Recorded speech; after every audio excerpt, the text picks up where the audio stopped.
Assalamualaikum warahmatullahi wabarakatuh.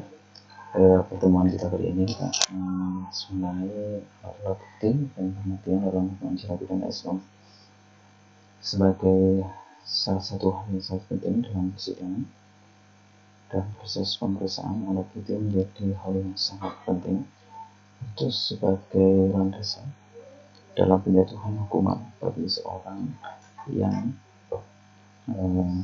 dianggap melakukan tindakan kejahatan. Nah, dalam prosesnya pembuktian ini diperlukan beberapa barang bukti. Ini kemudian dibacakan pembacaan dakwaan oleh penuntut umum, kemudian surat dakwaan tersebut oleh penasihat hukum diajukan kepada persidangan di persidangan. Nah, kemudian dalam proses persidangan itu diadakan pertimbangan dan melakukan pertimbangan antara hakim, kemudian bersama dengan bukti-bukti yang sudah jelas. Kemudian dilakukanlah penjatuhan putusan oleh hakim itu sendiri. Nah, dalam proses pembuktian ini ada beberapa teori-teori yang berkenaan dengan pembuktian. Tapi terlebih dahulu saya sampaikan mengenai alat-alat bukti yang ada dalam Konon Hukum Acara Jinayah atau yang ada dalam hukum acara pidana Islam. Salah satu buktinya adalah masalah keterangan saksi. Keterangan saksi di sini adalah pemberian keterangan saksi terhadap penyidik, penuntut, dan peradilan tentang suatu perkara pidana yang ia sampaikan dengan sendirinya, dan itu harus secara alami dia sampaikan. Artinya tidak ada keterpaksaan.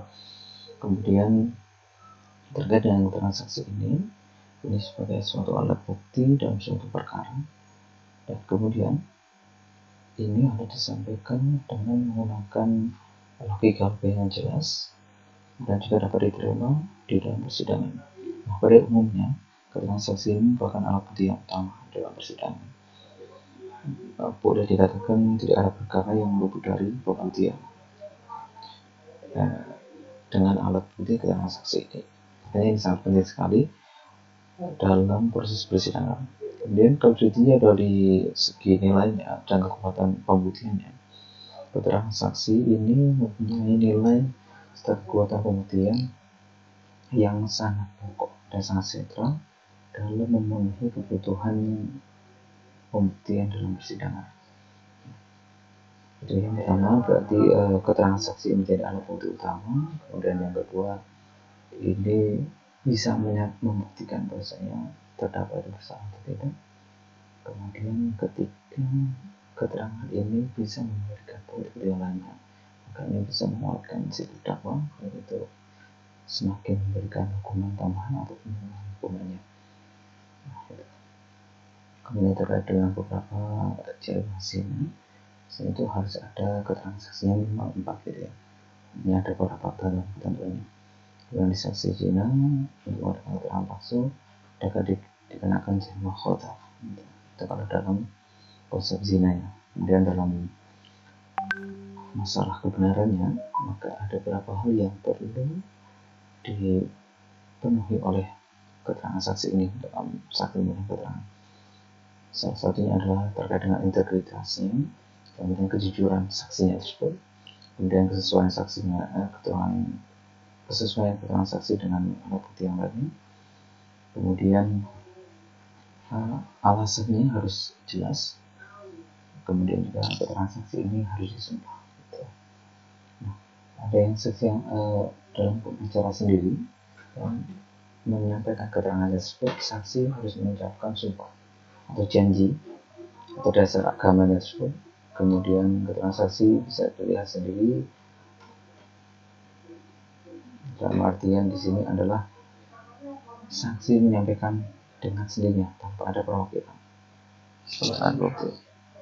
Kemudian saksi hadir dalam persidangan dan saksi ada kesesuaian antara saksi yang satu dan saksi yang lainnya. Ini ada pemeriksaan alat bukti keterangan saksi yang juga sangat penting dalam hal masalah pidana. Kemudian selanjutnya adalah keterangan ahli. Ini juga tidak kalah penting dalam menyampaikan kebenaran hukumnya. Biasanya keterangan ahli ini dengan menghadirkan saksi atau jaksa meminta kepada terdakwa untuk mengajukan saksi seorang ahli untuk menerangkan permasalahan tersebut. Kemudian barang bukti ini juga sangat penting. Biasanya barang bukti ini dalam perbuatan jari ini menjadi unsur yang objek dan dari kemudian ini menjadi bukti fisik untuk kebutuhan material.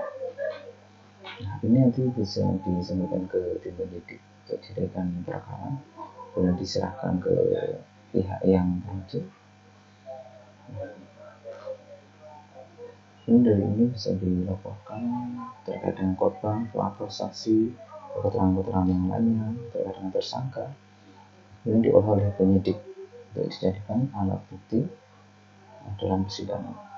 Kemudian ada bukti surat.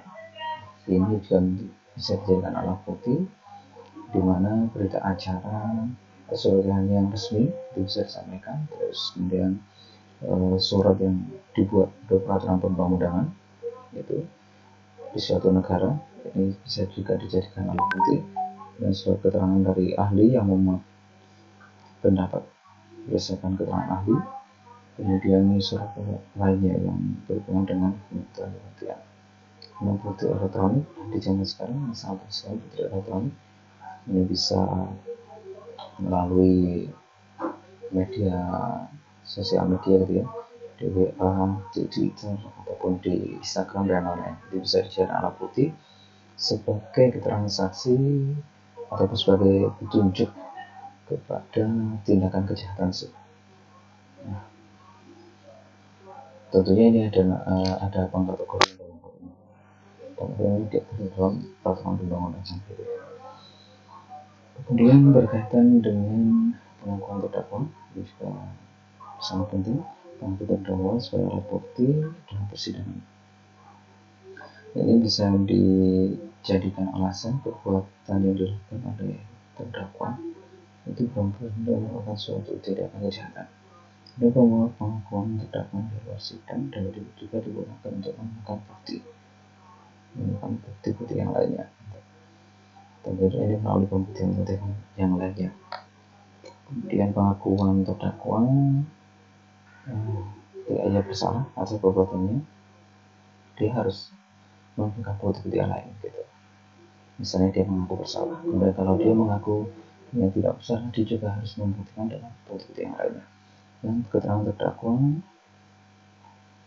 ini merupakan hal juga yang menjadi penambah dalam persidangan, di mana apa yang terdakwa menyatakan di persidangan itu harus diketahui oleh semua orang dalam persidangan untuk menemukan bukti-bukti dalam persidangan. Nah, ini digunakan sebagai persidangan gitu. Jadi keterangan terdakwa hanya dapat digunakan terhadap dirinya, jadi tidak bisa untuk orang lain. Nanti ada saksi yang lain.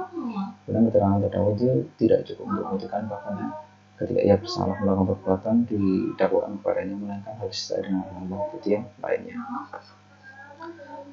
Selanjutnya tentang acara pembuktiannya, ya ada 3 teori besar dalam pembuktian. Yang pertama adalah teori pembuktian berdasarkan undang-undang secara negatif. Gitu. Ini masih teori ini dalam sebuah hakim yang diperbolehkan menjatuhkan pidana jika mendapatkan keyakinan dengan alat bukti yang sah. Gitu.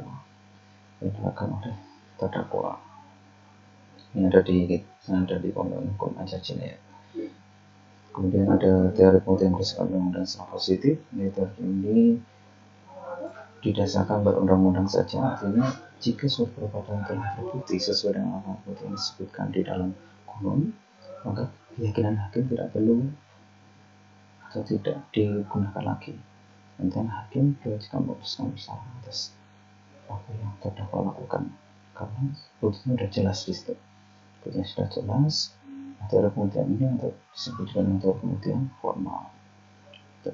Kemudian teori pembuktian bebas. Teori pembuktian bebas ini tidak mengikat hakim pada aturan hukum. Intinya hakim bisa memutuskan bersama dengan terdakwa berdasarkan keyakinannya pada alasan-alasan atau bukti yang dianggapnya benar melalui pengetahuan atau melalui pengalaman hakim dalam memberikan hukuman kepada terdakwa. Ini misalnya hakim tentunya sudah punya pengalaman ya terhadap kasus-kasus yang hampir sama. Ini bisa digunakan teori pembuktian bebas ini sebagai alat bukti. Segala sesuatu yang berhubungan dengan perbuatan atau alat bukti bisa dijadikan untuk meyakinkan hakim atau memutuskan beberapa tindakan kejahatan terhadap terdakwanya. Tentunya berdasarkan ini ya, alat-alat bukti yang sudah saya sampaikan tadi. Oke, sekian kuliah kita, nanti akan saya sampaikan lagi terkait dengan teori-teori pembuktian dan juga alat-alat bukti yang lebih lengkap. Assalamualaikum.